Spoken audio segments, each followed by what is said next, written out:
Boa noite a todos. Vamos rezar para começar?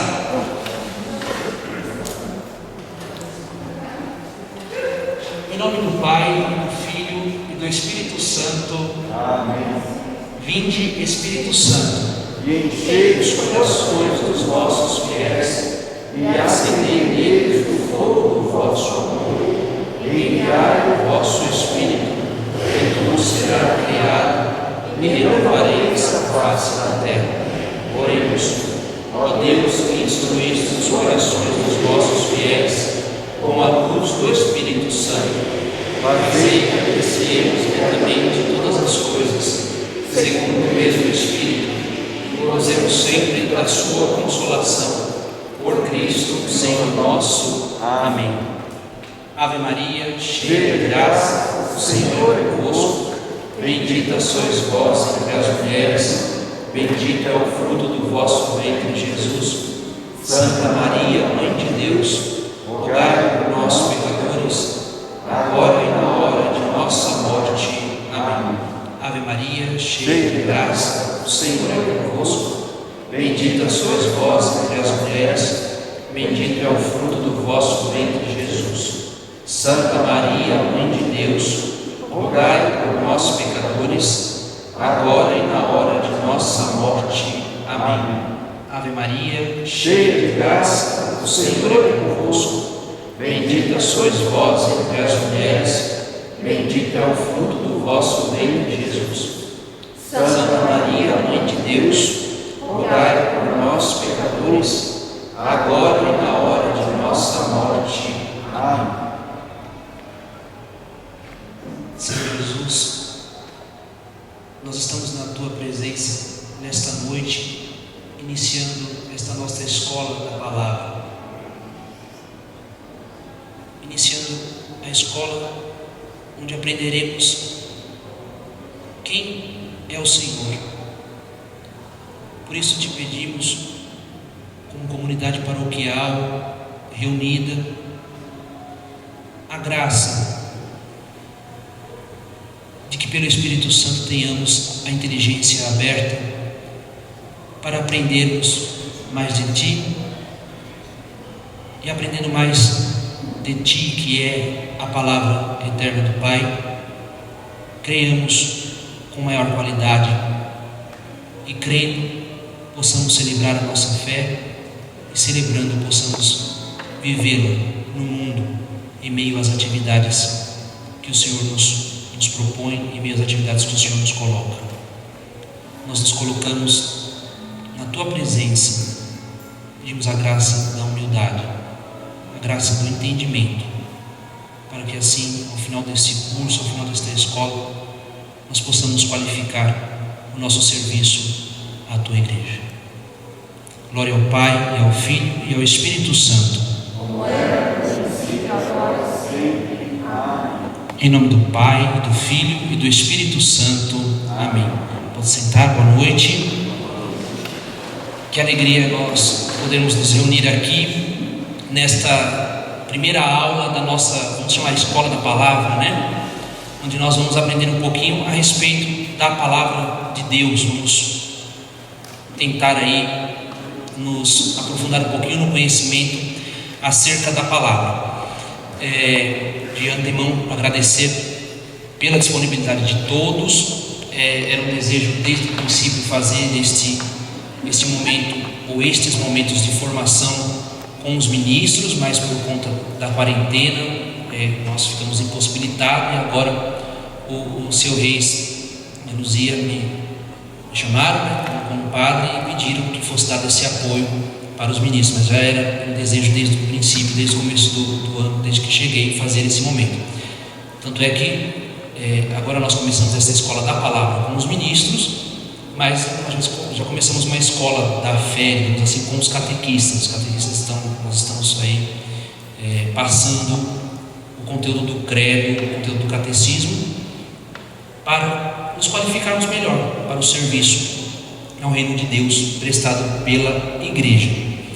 Daqui a pouco o Padre Alexandre chega, então aí eu paro quando ele chegar para ele falar alguma coisa, dar as boas-vindas, aí depois eu retomo. Mas vamos lá. A primeira coisa é importante nós pensarmos o seguinte: este curso, essa escola que eu planejei aí para os ministros, tem como objetivo último ajudar a que nós nos qualifiquemos para a pregação da palavra.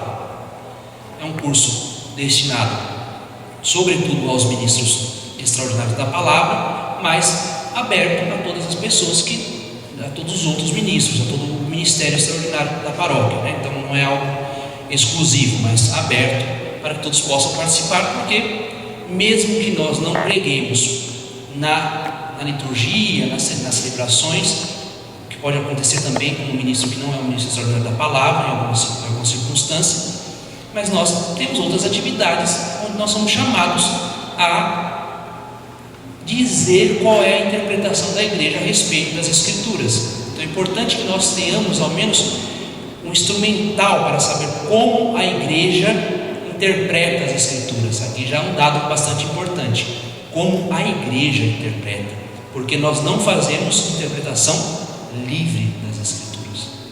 Isso nós vamos ver um pouquinho mais para frente, né?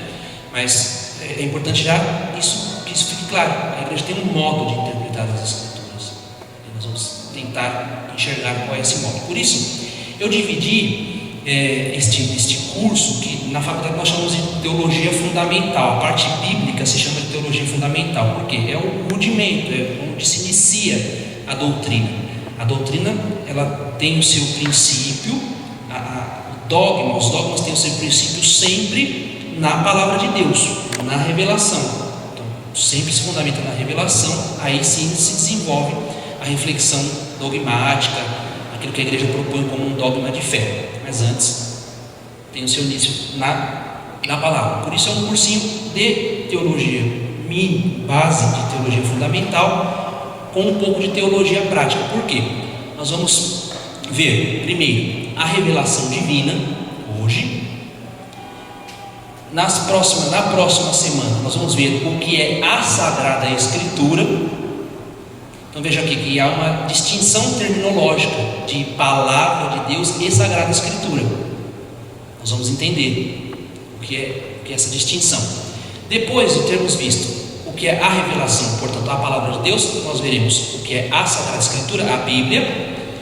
Num terceiro momento nós veremos a hermenêutica, a disciplina chamada hermenêutica, que é a disciplina que nos ensina o modo como a igreja interpreta as Escrituras. Então nós vamos ver quais são os passos para que a igreja faça uma interpretação das Escrituras. Depois de hermenêutica, nós vamos fazer algumas aulas sobre os evangelhos, os 4 evangelhos. Então eu vou dar uma introdução geral aos 4 evangelhos, trabalhar alguns aspectos dos 4 evangelhos, porque é o núcleo da Sagrada Escritura. Então nós não temos tempo de fazer cada um dos livros. Isso demandaria muito mais que 10 aulas, né? Mas pelo menos os evangelhos, porque é um núcleo também da pregação nas celebrações, né? Depois de ver os 4 evangelhos, aí nós entraremos na disciplina de homilética, a parte prática. Então até agora foi a parte fundamental, os fundamentos. E a homilética, por último, é a parte prática. Como é que se constrói uma homilia ou uma reflexão da palavra, se não quiser dizer homilia, né? Se quiser deixar restrito a palavra homilia para os ministros ordenados, né? Aí é a homilética no final já das nossas aulas, certo? De acordo? Pode ser assim? Então tá bom, vamos ao que interessa.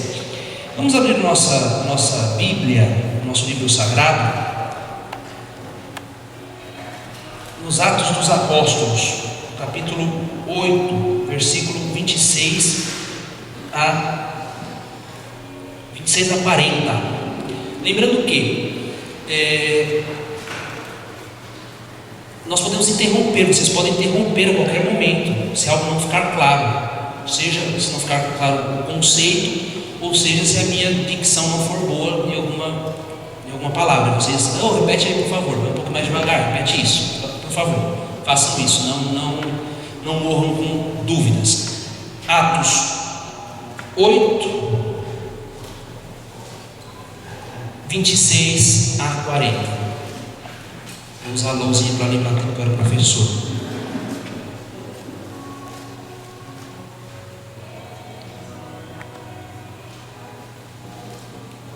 Eu aprendi a fazer 8 esses dias. Fazia um pouco feio, agora estou aprendendo a fazer. Atos 8, 26 a 40. Lembrando sempre que o livro dos Atos dos Apóstolos trata da praxis, da prática da igreja de Jesus Cristo, né? Os discípulos de Jesus Cristo agora vão ser sinal dele no mundo. Esse é o livro dos Atos dos Apóstolos. Vamos lá. Atos dos Apóstolos, capítulo 8, versículo 26 a 40.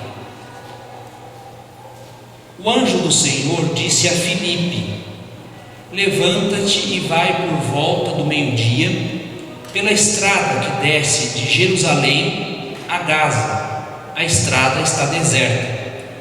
Ele se levantou e partiu. Ora, um etíope, eunuco e alto funcionário de Candace, rainha da Etiópia, que era superintendente de todo o tesouro, viera a Jerusalém para adorar e voltava. Sentado na sua carruagem, lia o profeta Isaías. Disse então o Espírito a Filipe: adianta-te e aproxima-te da carruagem. Filipe correu e ouviu que o eunuco lia o profeta Isaías. Então perguntou-lhe: entendes o que lês? Como o poderia, disse ele, se ninguém me explicar? Convidou então Filipe a subir e sentar-se com ele. Ora, a passagem da escritura que lia era a seguinte: como ovelha foi levado ao matadouro, e como cordeiro mudo ante aquele que o tosquia, assim ele não abre a boca. Na sua humilhação foi-lhe negada a justiça, e a sua geração, quem é que a narrará? Porque a sua vida foi eliminada da terra. Dirigindo-se a Filipe, disse o eunuco: eu te pergunto, de quem diz isto o profeta? De si mesmo ou de outro? Abrindo então a boca e partindo deste trecho da escritura, Filipe anunciou-lhe a boa nova de Jesus. Prosseguindo pelo caminho, chegaram aonde havia água. Disse então o eunuco: eis aqui a água, que impede que eu seja batizado? E mandou parar a carruagem. Desceram ambos a água, Filipe e o eunuco, e Filipe o batizou. Quando subiram da água, o Espírito do Senhor arrebatou Filipe, e o eunuco não mais o viu, mas prosseguiu na sua jornada com alegria. Quanto a Filipe, encontrou-se em Azote, e passando adiante, anunciava a boa nova em todas as cidades que atravessava, até que chegou a Cesareia. Então vejam, o eunuco lia as escrituras, mas não compreendia. Filipe então explica as escrituras para o eunuco. Ele explica, e Filipe faz, portanto, uma interpretação. Ele diz de quem é que o profeta está falando. O profeta está falando de Jesus Cristo. Conhecendo então a palavra interpretada por Filipe, interpretada pela igreja, o eunuco vai às águas, recebe o batismo. Então, depois de ser instruído pela palavra, depois de receber a pregação da palavra, é que ele vai às águas. Então vejam, se não há quem explique, não tem como se entender as escrituras. Veja a importância de se explicar as escrituras conforme a interpretação da igreja. Nós temos uma missão em modo especial os ministros da celebração da palavra, de pregar em nome da igreja, de fazer a pregação em nome da igreja, na ausência do sacerdote, na carência de sacerdote, de ministros ordenados. Os leigos são chamados a desenvolver este serviço na liturgia de pregação. O documento Decreto Conciliar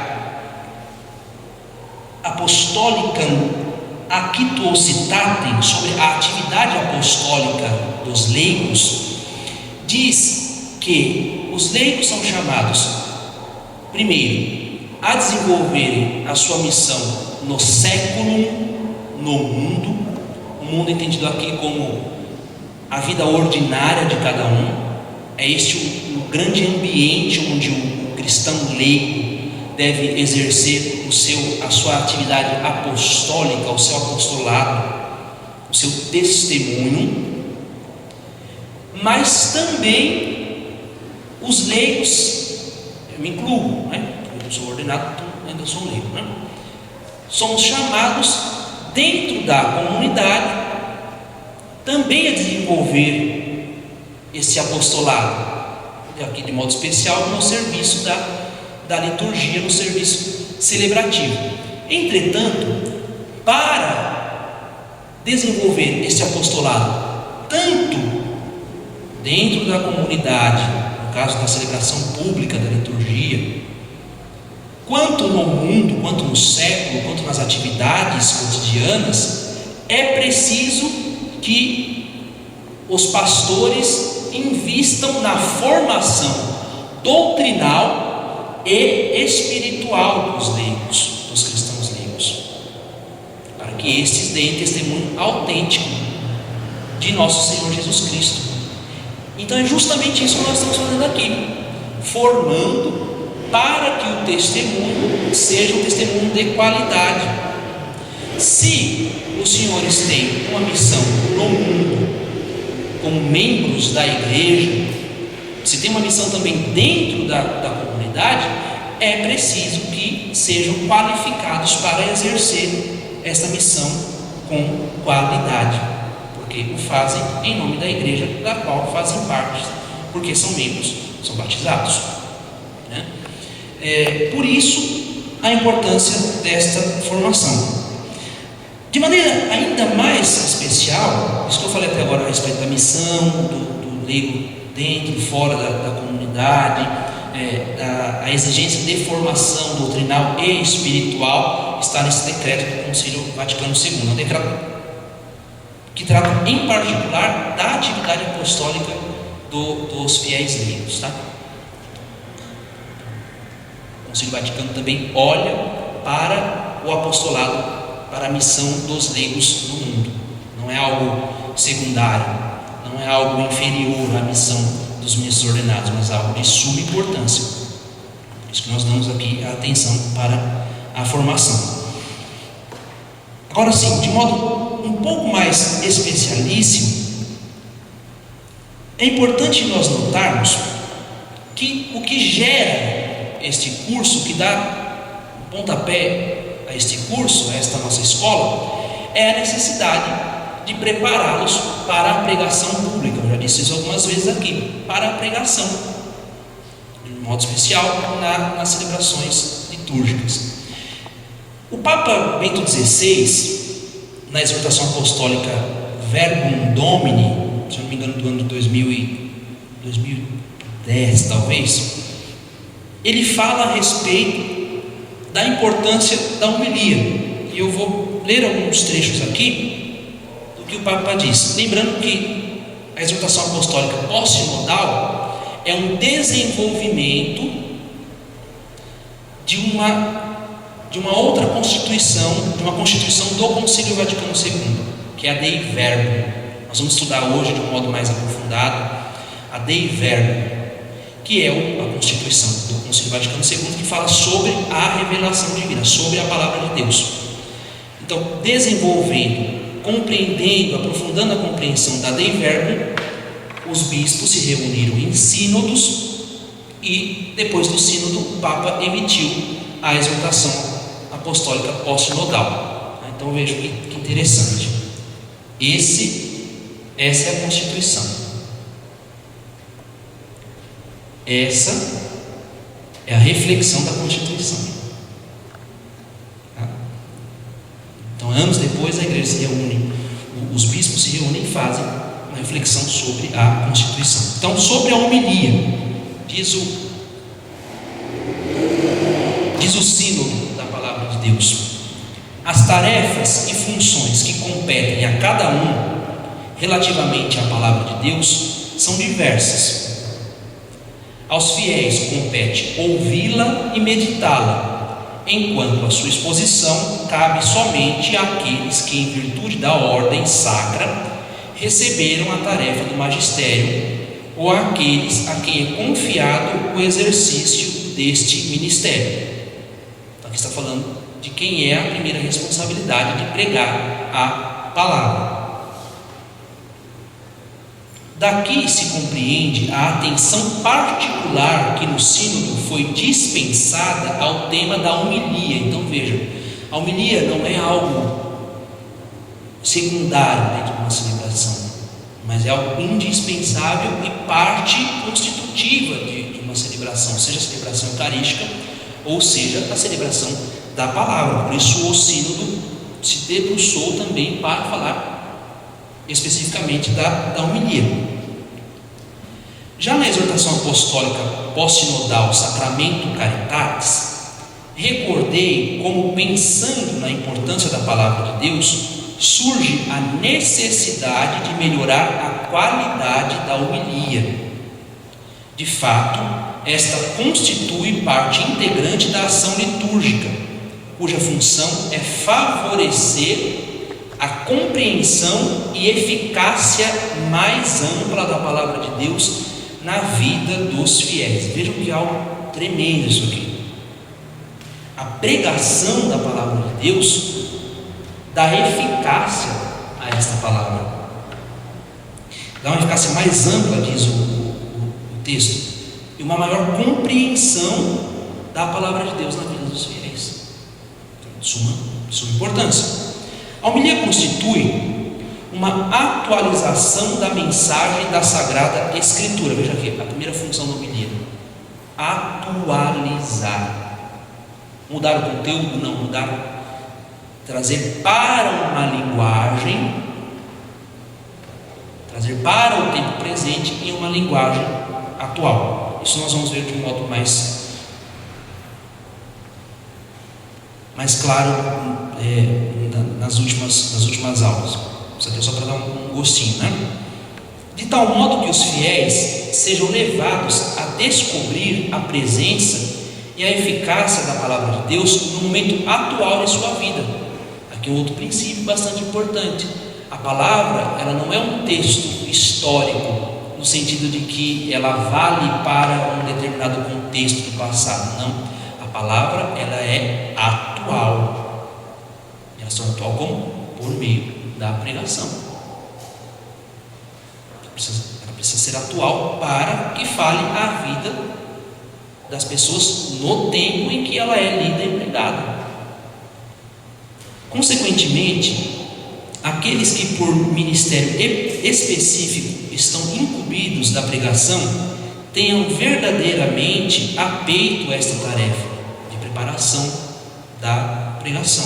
Aqui, logicamente, ele está falando de um modo estrito aos ministros ordenados, aos diáconos e aos sacerdotes, mas que a gente amplia e também cabe a nós que exercemos o ministério extraordinário. Eu estava comentando com alguém esses dias que para preparar uma homilia eu tenho que usar pelo menos uma homilia de domingo, pelo menos uns 5, 6 livros.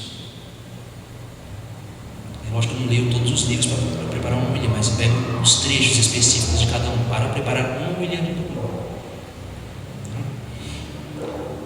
Deve-se evitar tanto homilias genéricas e abstratas que ocultam a simplicidade da palavra de Deus, como inúteis divagações que ameaçam atrair a atenção mais para o pregador do que para o coração da mensagem evangélica. Deve resultar claramente aos fiéis que aquilo que o pregador tem a peito é mostrar Cristo, que deve estar no centro de cada homilia. A pregação da palavra tem como centro a nosso Senhor Jesus Cristo. Vou parar de ler isso aqui já. Depois, mais para frente, a gente vai retomar este texto. Então vejam, a importância que o magistério da igreja dá à homilia. Mais uma vez, não é algo secundário, mas algo de suma importância, porque da pregação feita com qualidade vai se dar maior eficácia à palavra de Deus na vida das pessoas. Então, entendido isso aqui, qual é o nosso objetivo? Entendido? Alguns devem estar pensando assim: meu Deus do céu, esse negócio aí, vamos já fugir, né? Fala para o padre que não vou fugir desse negócio do ministério da palavra, que é muito complicado. É complicado, mas a igreja nos dá os instrumentos para que a gente faça aquilo que ela pede, né? A igreja não dá, tem que pregar a palavra de Deus e se vira aí, não, ela dá os instrumentais, e é o que nós vamos ver aqui nesses próximos dias, se vocês voltarem, é lógico, né? Não tem que dizer direito o negócio aqui para vocês voltarem na semana que vem, né? Então vamos lá. Agora sim, nós entramos entendido que a importância dessa nossa formação, a importância da nossa participação nesses dias, como um modo de receber da igreja a formação para desenvolver o ministério, para desenvolver o serviço, a missão com maior qualidade. Agora nós entramos no tema proposto para esta noite. O tema proposto para esta noite é a revelação divina.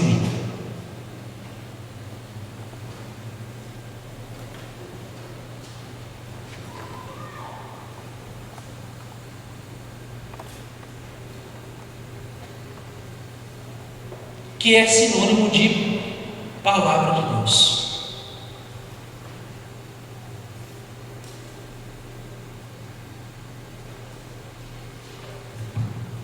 Tem uma musiquinha que a gente canta sempre nesse mês de setembro, que diz assim: a Bíblia é a palavra de Deus. E a gente tem muito presente no nosso imaginário que quando se fala de palavra de Deus, nós estamos falando de um livro. É importante nós compreendermos de início que a religião católica não é uma religião do livro. Nós não menosprezamos o livro, a Bíblia, a Sagrada Escritura, mas mais do que a religião de um livro que contém a palavra de Deus inspirada pelo Espírito Santo, nós somos a igreja da palavra. E quem é a palavra? Quem é o verbo? Quem é o logos que ordena todas as coisas? O verbo é Cristo. Nós somos a igreja da palavra encarnada, nós somos a igreja da palavra de Deus, que é o Cristo. Isto é importante porque daqui a pouco nós vamos compreender no desenvolvimento dos temas da Dei Verbo que todo o livro sagrado, nós chamamos de Bíblia, o conjunto dos livros revelados, todos os livros falam de algum modo de Jesus Cristo. Seja o Antigo, seja o Novo Testamento, fazem referência à palavra, ao Verbo encarnado. Seja como uma grande profecia, no caso do Antigo Testamento, ou como o cumprimento desta profecia, o Novo Testamento. Então, nós somos a religião da palavra, que é o próprio Cristo. o Logos encarnado, a palavra encarnada. Quando os bispos, reunidos com o Papa em concílio, magistério universal da Igreja reunido, discutem a respeito do tema da revelação divina, o tema da palavra de Deus, eles o fazem com uma preocupação de refletir a doutrina sobre a revelação e o modo de transmitir. Então, o que é a palavra, o que é a revelação e como se transmite esta revelação. Então, dois passos importantes aqui: o que é compreender o que é a palavra, o que é esta revelação e como se transmite esta revelação. Pois bem, mas para que os bispos reunidos em concílio querem compreender o que é a palavra de Deus e como se deve transmitir a palavra de Deus? Para que o mundo creia, espere e ame a Deus, nosso Senhor. Para que o mundo creia, espere e ame. Portanto, o que é a revelação? O que é a palavra de Deus? A revelação, diz a Dei Verbo, é o ato pelo qual Deus se dá a conhecer. Então, é um ato pelo qual Deus se dá a conhecer. Mas não é um ato causado por outro, mas é um ato da própria vontade de Deus. Então Deus se dá a conhecer, Deus se revela por um ato de sua própria vontade, ou seja, por iniciativa própria Deus se revela. E para que Deus se revela? Para que Deus se dá a conhecer? Para que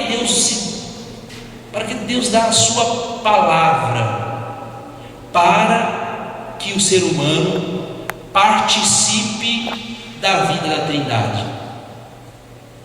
O objetivo de Deus em revelar-se, em dar-se a conhecer, é para que nós participemos da vida da Trindade, comunhão, para que nós estabeleçamos comunhão com Ele. Então, é um ato, a revelação é um ato de revelar-se de Deus, portanto, uma proposta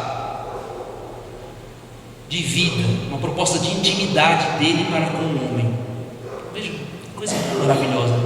Deus toma a iniciativa e se dá a conhecer para estabelecer com o ser humano uma relação de intimidade. Mas esta revelação se dá por ações e palavras. Isso aqui é bastante importante.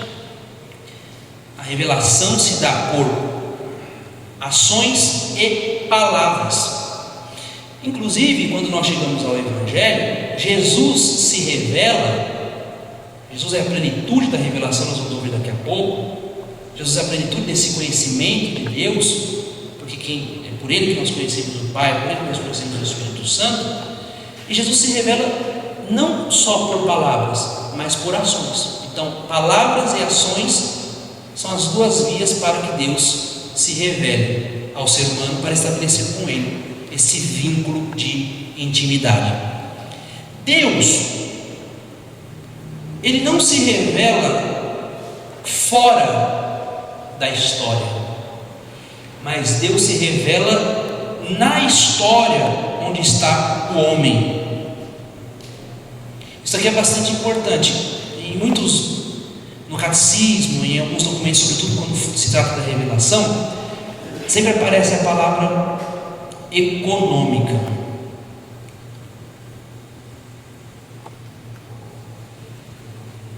Alguém já viu isso em algum documento, ou mesmo no catecismo?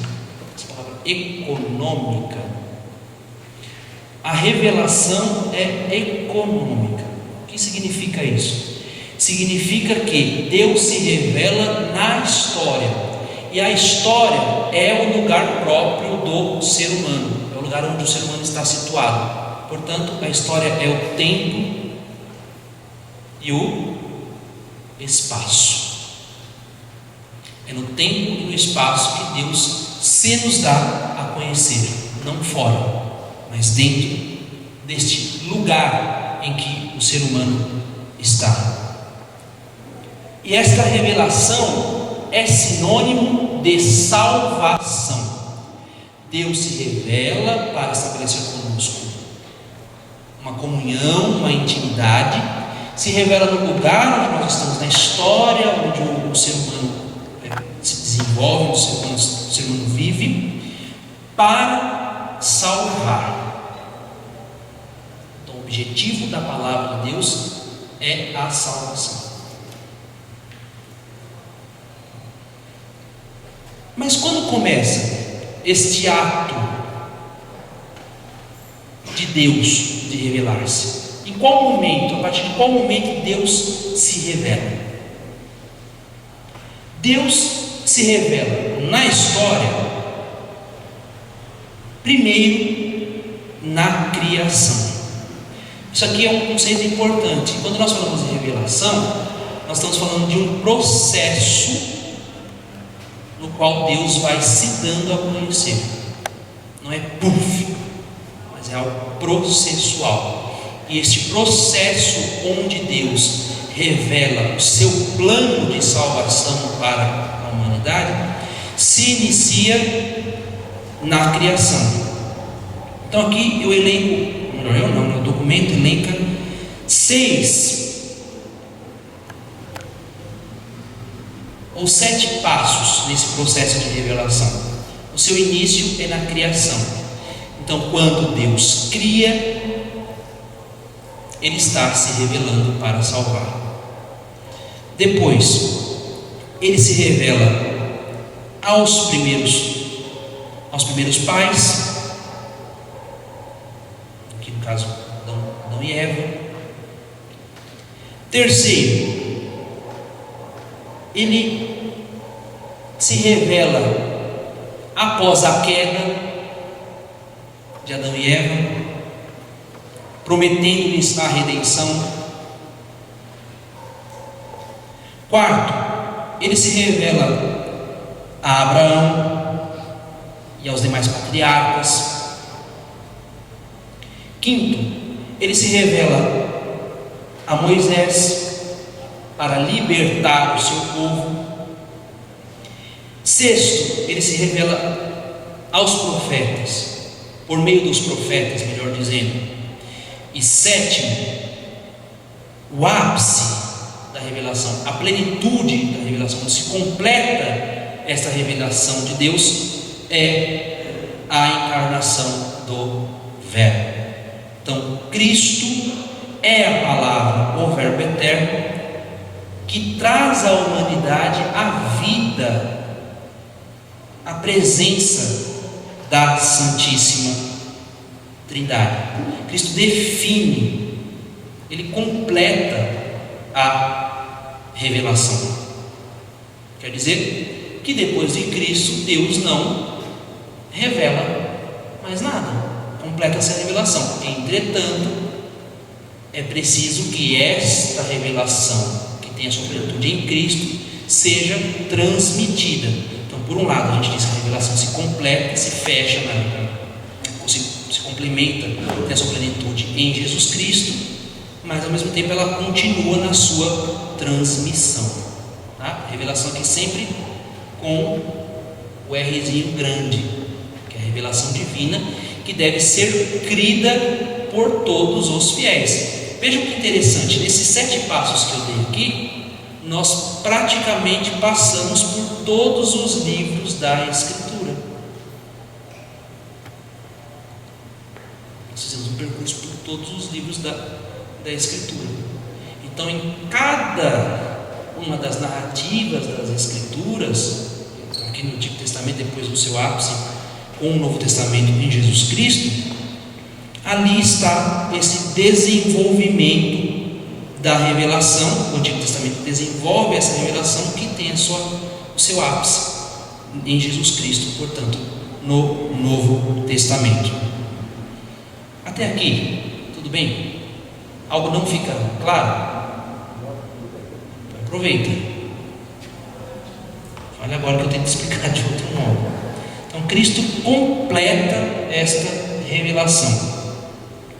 É muito interessante nós notarmos, o documento fala algo que sempre me chama muita atenção, só retomando um pouquinho essa ideia de comunhão, que Deus se revela aos homens como a amigos. Então, esse amigos aqui revela essa intimidade proposta por Deus. Ele quer intimidade com o Senhor, por isso que ele se dá com o Senhor, por isso que ele se revela, né? E Deus se revela de tal modo que nós devemos corresponder a essa autocomunicação. Aqui um outro sinônimo de revelação: autocomunicação. Então, é o ato de comunicação do próprio Deus, que nós respondemos por meio da fé. Aqui entraria um estudo do creio. Então veja que interessante, diante de Deus que se revela, ora, alguém que se revela para estabelecer um vínculo com a pessoa, uma aproximação com a pessoa. E quem se aproxima de alguém, quem se dá a conhecer alguém, quer uma resposta. Como é que nós respondemos a Deus que se revela, que se autocomunica? Pela obediência da fé, pela profissão de fé da igreja. Vejam que interessante, mais uma coisa. Todo domingo, depois da proclamação da palavra, depois da homilia, nós rezamos estão espertos, rezamos o credo. Por quê? Porque nós estamos respondendo com a fé, não fé particular, mas com a fé da igreja, da comunidade eclesial. Nós respondemos a esta palavra de Deus, a esta revelação de Deus.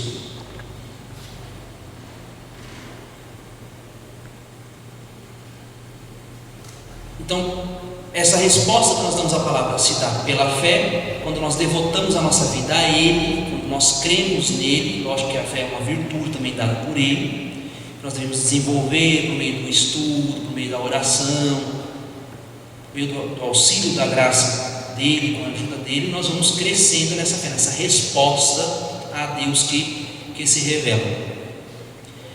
De tal modo que nós podemos concluir essa primeira parte dizendo que Deus se revela porque quer salvar a humanidade. Para isso é preciso uma resposta, é preciso crer nele, com tudo o que nos constitui enquanto pessoa. Então não creio como uma parte, mas enquanto pessoa, como uma unidade de corpo e alma, com a razão, com a inteligência. Eu respondo às verdades reveladas por Deus, que superam a nossa razão. Por isso a importância da fé. Para crermos melhor, é importante unir a fé com a razão, a inteligência e a fé. Por quê? A razão, ou melhor, a fé não humilha a inteligência. Ela supera em muitas circunstâncias, mas nunca humilha, ela nunca se desfaz da inteligência. Isso aqui que nós estamos fazendo é um estudo, portanto é algo que corresponde à inteligência da fé. Nós estamos pensando aquilo que faz parte do depósito da nossa fé, aquilo que foi revelado e aquilo que nós respondemos por meio da profissão de fé, por meio das verdades, dos dogmas da igreja. Então nós estamos fazendo aqui um um exercício de inteligência da fé. Nós estamos pensando a fé, com a razão nós estamos compreendendo para crer melhor.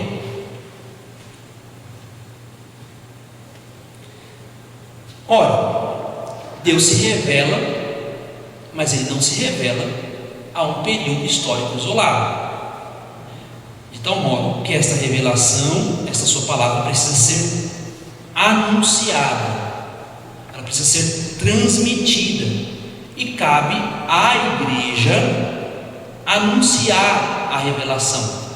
Quando eu falo de revelação, eu estou falando do quê? De palavra de Deus. Então, à igreja cabe o anúncio da palavra de Deus, da sua revelação divina, que tem o seu ápice, a sua completude em Jesus Cristo. Os apóstolos fazem esta transmissão da palavra de Deus, da revelação, pregando a boa nova do Evangelho, que é o cumprimento de tudo aquilo que se encontrava no Antigo Testamento.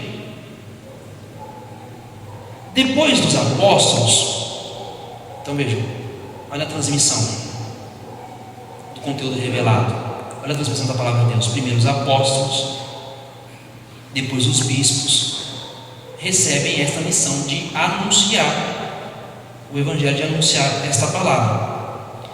Aquilo que nós recebemos dos apóstolos foi recebido inicialmente por via de tradição oral.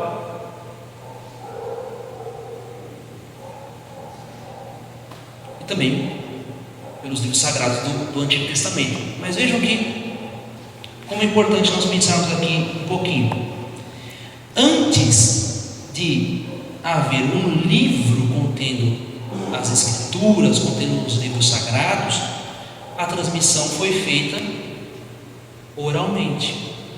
É por isso que a nossa fé católica, ela está alicerçada em um tripé que nós chamamos de tradição, Escritura e magistério. Sagrada tradição, Sagrada Escritura e o magistério da igreja. Vejam que a tradição, ela é anterior à Escritura, justamente por isso, porque a palavra, antes de ganhar redação, a palavra de Deus, antes de tornar-se um livro, ela foi transmitida de geração em geração. Esta palavra está contida então, esta revelação está contida então na tradição e na Escritura. Então a tradição e a Escritura formam o depósito onde se guarda, se preserva a palavra de Deus. E a quem cabe preservar, guardar esta palavra de Deus contida na tradição e na Escritura? Ao magistério da igreja, bem como a interpretação e o anúncio ao magistério da igreja. Por isso que a nossa fé ela tem como base este tripé. A tradição é a transmissão, a Escritura condensa aquilo que primeiro foi transmitido, e o magistério preserva o conteúdo aqui contido, que é a palavra de Deus. Preserva em que sentido? No sentido de que a palavra não pode ser alterada. A palavra não pode ser alterada. Eu não posso acrescentar algo àquilo que Deus disse, porque o que Deus disse está dito, se completou com o nosso Senhor Jesus Cristo. Porque tem por exemplo, algumas tradições protestantes que não pode escrever na Bíblia. Já viram isso? Um dia eu estava dando um curso de teologia lá no curso curso da diocese, aí o tiozinho falou assim: mas não pode escrever na Bíblia, não é nesse sentido, não pode acrescentar nada à palavra, porque estava escrita na Bíblia, né? A Bíblia está cheia de anotações, né? Porque a cola da faculdade de teologia é na Bíblia que faz, né? Já anotando aqui, ó, na lápis. Não é isso. Eu não posso acrescentar a palavra. Eu posso dizer que Deus disse aquilo que Ele não disse. É nesse sentido que a igreja preserva, o magistério preserva, tá?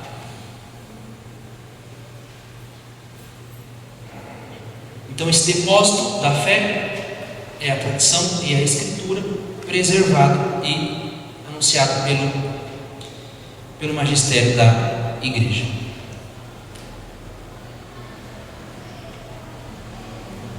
Entendido isso aqui? Ficou clara essa questão do depósito da fé? Ficou? Então a tradição e a escritura formam o depósito onde está contida a revelação divina. Portanto, diz o documento conciliar, retomando o Concílio de Trento, ambas, a tradição e a Sagrada Escritura, devem ser recebidas e veneradas com igual afeto e piedade, tá? Então ambas devem ser recebidas com igual afeto e piedade, porque ambas trazem a palavra de Deus, que foi transmitido e o que está condensado em um livro.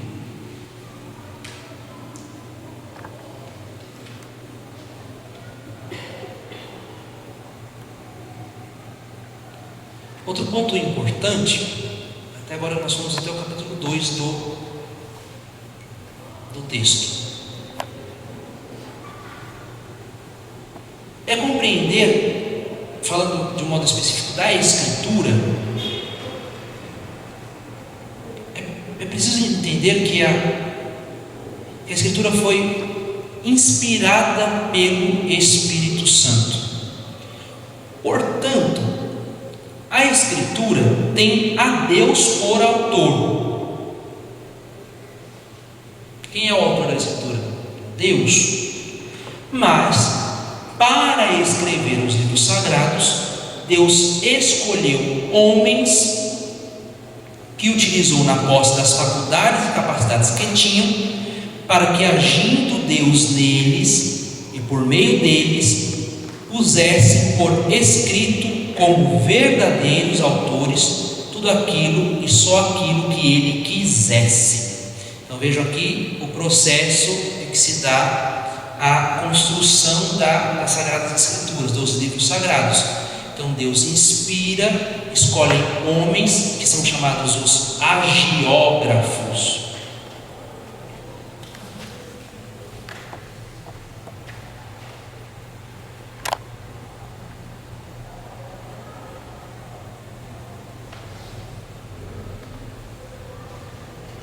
Agiógrafos. O que são os agiógrafos?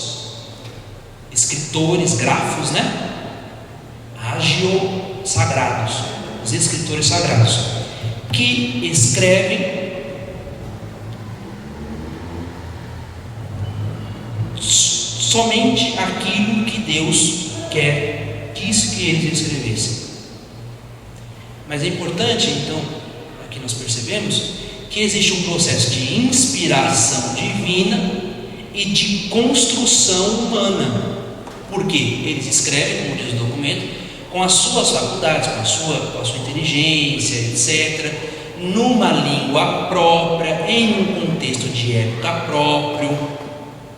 Por isso, porque os livros foram escritos em um contexto, em uma língua própria, por homens de um tempo, é que nós precisamos, é que se mostra a necessidade da interpretação das Escrituras. Que nós vamos entender essa questão da interpretação, como se dá, quando nós vamos tratar da hermenêutica. Mas para pincelar um pouquinho, a igreja interpreta as Escrituras por conta disso, por conta dessa dupla vamos dessa coautoria, qual Deus inspira, esses homens escrevem tal e qual aquilo que Deus manda que escrevesse. Então é preciso interpretar, porque está uma linguagem humana, de um contexto próprio de época, né? Isso que muitas vezes os protestantes não entendem, alguns não entendem. Tem um memezinho de internet que mostra uma Bíblia Ave Maria caindo de paraquedas, assim, ó. É justamente a compreensão que alguns têm, até alguns católicos têm, de que a Escritura foi dada desse modo, caiu do céu. Não, a Escritura passou por um processo de construção humana, inspirado por Deus, certamente, escrevendo, dando redação àquilo que Ele quis, né? Quer dizer, os textos da Escritura foram escritos em diversos gêneros literários, em diversos formatos de literatura, que nós vamos compreender também na hermenêutica quais são os diversos gêneros literários que se apresentam nas Escrituras. Você tem gênero novela, os autores, os cientistas bíblicos vão estruturar a Escritura em formas. Eles dão um nome, por exemplo, de novela, tem caso de milagre, são vários gêneros que ajudam a compreender melhor os textos sagrados. Ou seja, esses gêneros literários expressam a palavra de Deus de modos diferentes. Mais uma vez, são escritos em contexto histórico, por isso esses modos diferentes. A interpretação que é feita da Escritura deve sempre levar em conta a tradição da igreja. Depois nós vamos entender que a tradição é quem testifica as Escrituras, porque primeiro se transmitiu o conteúdo da palavra, depois é que se deu o processo de construção dos textos sagrados. E nós vamos entender futuramente como que se dá esses processos de construção dos textos sagrados, né? Mas antes sempre transmitidos.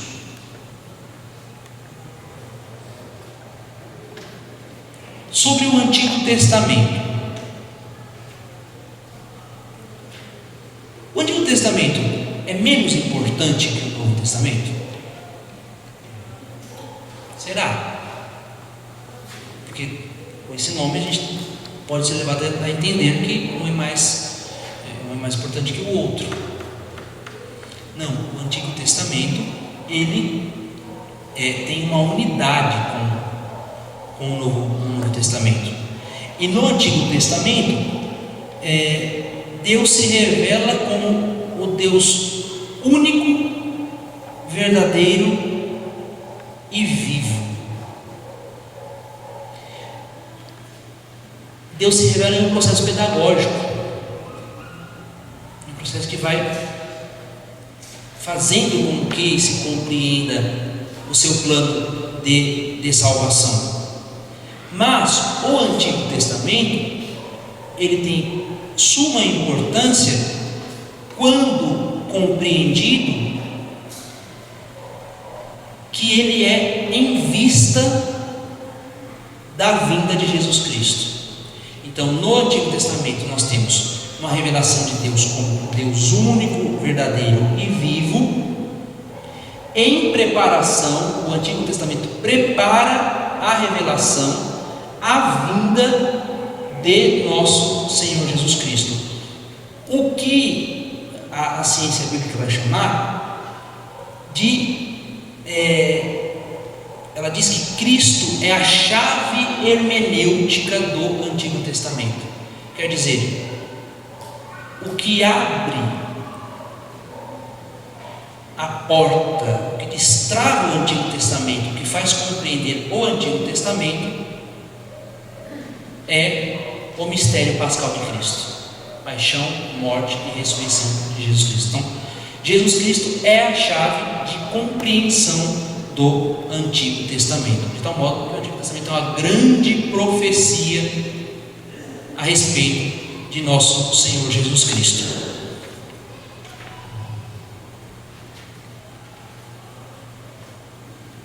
No Novo Testamento nós temos como eixo o Verbo que se fez carne e habitou entre nós. E aqui está, diz o Adei Verbo, a excelência do Antigo Testamento, o fato de que a palavra de Deus se fez carne e habitou entre nós, cheio de graça e de verdade, de tal modo que o centro, o núcleo do Novo Testamento é com certeza o Evangelho, ou os Evangelhos. E os Evangelhos têm o primeiro lugar, enquanto são o principal testemunho da vida e doutrina do Verbo encarnado, nosso Salvador. E o Evangelho tem origem apostólica. Depois nós vamos entender o que significa esta origem apostólica. Quer dizer que eles foram construídos, o seu texto, a sua redação foi construída, de cada um dos 4 evangelhos, dentro da comunidade apostólica. Nós vamos entender depois quais são, como que se dá esse processo de construção. Esses evangelhos têm um caráter histórico, então não é uma história da carochinha, mas tem um fundamento histórico, mostrar a sua historicidade, sobretudo porque os apóstolos fizeram a transmissão daquilo que eles testemunharam a respeito da vida e dos ensinamentos de nosso Senhor Jesus Cristo. Os outros escritos do Novo Testamento, além dos evangelhos, as epístolas de São Paulo, os escritos apostólicos, todos estes são redigidos, são escritos por inspiração do Espírito Santo. Nós vamos entender depois em hermenêutica, por exemplo, que os evangelhos não foram como que um repórter que está caminhando junto com Jesus e vai anotando cada passo de Jesus. Não. Ali os apóstolos fazem a experiência de Jesus e depois, em um período posterior, é que eles vão dar a redação aos textos. Então veja, existe um momento em que se sucedem os fatos a respeito da vida de Jesus Cristo e depois é que se dá a redação a estes fatos na comunidade, nas comunidades apostólicas. Nós vamos entender isso também nas próximas, né? Até aqui tudo bem? É um bicho de 7 cabeças aqui? Não? Alguma dúvida?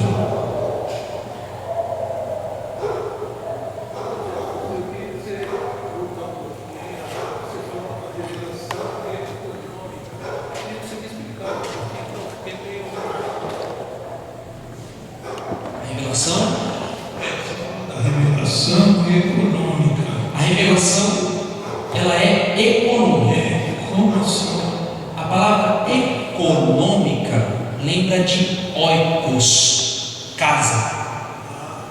Quer dizer, quando eu digo que a palavra de Deus, a revelação de Deus se deu na casa, eu digo o quê? Que Deus não se revelou fora da vida do ser humano, mas ele se revelou na história, na casa do ser humano. A casa onde o ser humano está, o lugar do ser humano, aqui eu estou falando uma linguagem mais simbólica, né? Mas a casa do ser humano, o lugar onde o ser humano está fincado é na história. É na história que o ser humano desenvolve a sua vida, no suceder dos fatos. História é sinônimo de tempo e espaço. Tempo, um espaço limitado. Então é neste tempo, neste espaço, nessa história onde o homem está vivendo, é que Deus se dá a conhecer. Mais uma vez, para manifestar esse desejo de Deus de ter intimidade com o homem. Ele se revela ao ser humano no lugar onde o ser humano está. Então é nesse sentido econômico. Então, quando essa palavra econômica aparece, significa, tem o sentido de casa, quanto lugar próprio da existência humana, onde a existência humana se dá. A revelação se dá no contexto, lógico, a história não determina a revelação de Deus, mas Deus entra nessa história do homem, na história da humanidade, para estabelecer uma relação de intimidade com o homem. Porque senão ele também não ia entender, né? Eu acho. Justamente. É por isso também que, depois do processo de construção das Escrituras, dos textos sagrados, que Deus ele chama os agiógrafos, para que ele se faça compreender na linguagem do ser humano, né? Por isso que ele pega a estrutura da linguagem, que ela tem própria, que você precisa aprender a comunicar, né? E depois entra a questão da interpretação. Exatamente. Porque a gente não entende hebraico, a gente não entende grego, a gente não entende aramaico. Então precisa fazer um processo de tradução para a nossa língua. Aí entende a questão da interpretação? E mesmo assim, eu preciso depois interpretar, porque tem termos na escritura que tem um determinado sentido na língua que foi escrito, e aí nós precisamos de uma interpretação para aproximar da nossa compreensão. É um exemplo do Evangelho de alguns domingos, vai para trás, né? O Afaste de mim, Satanás, né? Na versão grega do Evangelho, na versão original, quer dizer, vai para trás, Satanás. Jesus não está chamando Pedro de Satanás. Entender a Escritura no seu contexto. Isso nós chamamos de exegese bíblica. Vai lá no tempo e puxa o significado da palavra, puxa o contexto social, contexto político, etc. e tal. E depois que eu faço este trabalho, aí eu atualizo, aí é hermenêutica. Eu vou explicar esse processo nas próximas vezes também, para vocês voltarem. Por isso eu estou só algumas. Mais alguém? Aproveitem. Alguém? Dou-lhe uma, dou-lhe duas, dou-lhe três.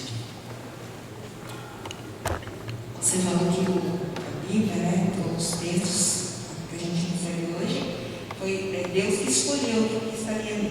Só que a gente ouve falar que existem evangelhos que não foram colocados na Bíblia, ou de algumas coisas. Por que esses não foram colocados? Os textos canônicos, né? Os textos são os canônicos. Então foram escolhidos pela igreja. Então a igreja estabelece os critérios para dizer que esses textos são divinamente revelados.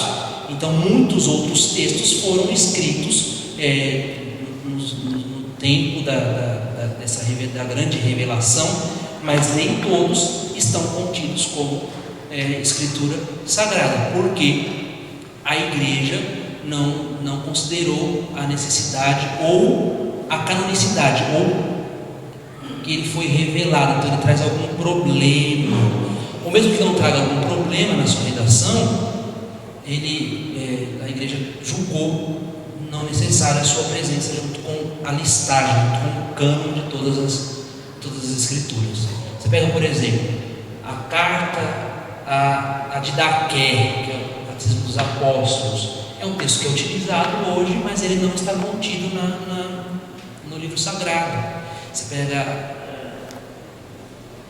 pode ter outros exemplos, outros evangelhos, vários foram escritos. Aí na próxima, não na outra, mas na terceira semana, aí eu vou tratar de como foi esse processo de canonização dos livros.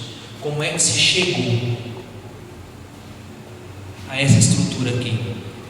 A essa estrutura aqui, já adiantando, se chegou, foi a igreja que chegou a essa estrutura. De tal modo que a gente pode dizer, não foi a Bíblia, o livro, que pariu a igreja, mas foi a igreja quem pariu a Bíblia.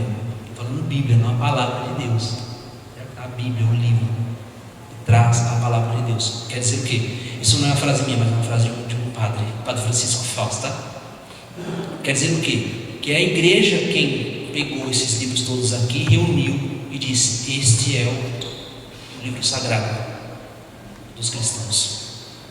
Então os protestantes têm que agradecer a igreja. Muitas vezes não sabem disso, né? Mais uma. É uma escola, tá? Então a gente pode tirar as dúvidas aí, é muito oportuno. Não? Então eu vou deixar aqui os nomes dos 2 documentos que eu utilizei, para se alguém quiser anotar e fazer a leitura, sobretudo da Dei Verbum, é de valia, tem na internet aí, de fácil acesso. A Verbum Domini eu não sei se tem na internet, mas deve ter também. Essa aqui nós vamos utilizar mais vezes ao longo desse nosso curso. A Verbum Domini é do Bento XVI. Um documento que posso mandar, né? Vou anotar aqui então.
Vou fazer um ping-pong para terminar.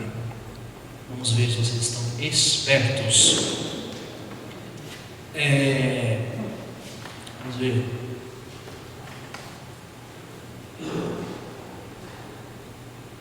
Qual é o sinônimo de revelação?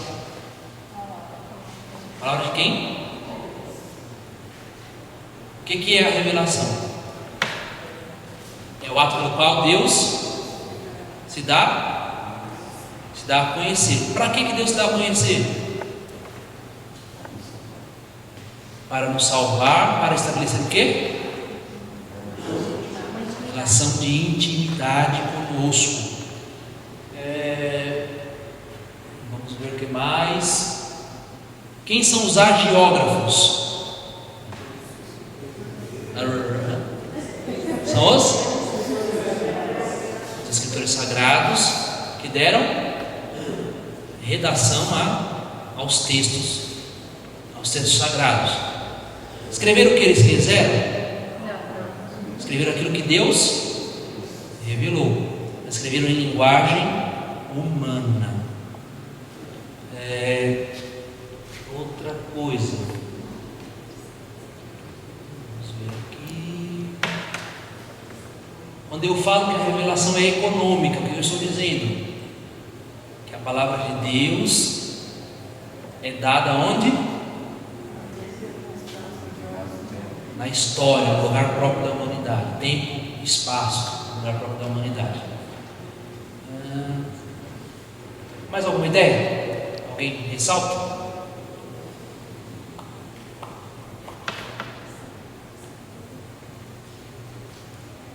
A tradição se refere ao quê?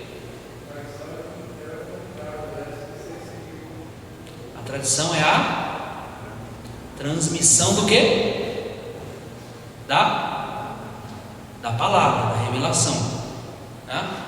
Que passa tanto pela tradição quanto pela Escritura. Ambas formam o que? Tradição e Escritura?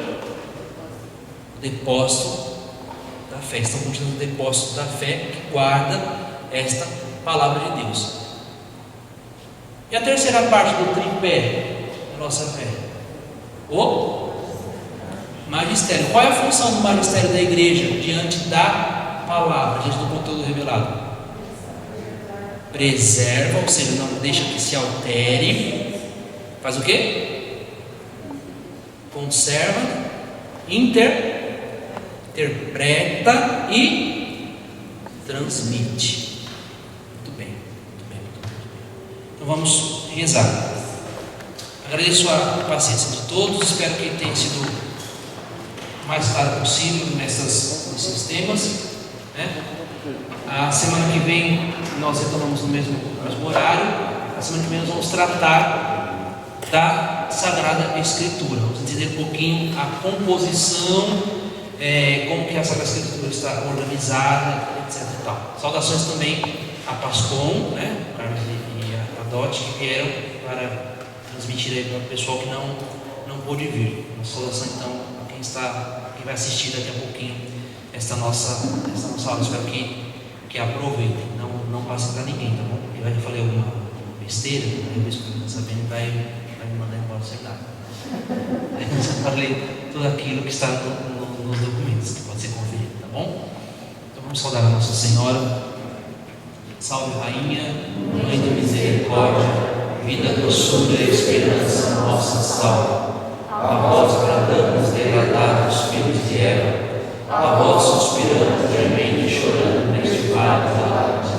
E pois, rogai a nossa, estes vossos olhos misericordiosos a nós volvei, e depois deste desterro, mostrai-nos Jesus, bendito é o fruto do vosso ventre. Ó clemente, ó piedosa, ó doce sempre Virgem Maria, rogai por nós, Santa Mãe de Deus, para que sejamos dignos das promessas de Cristo.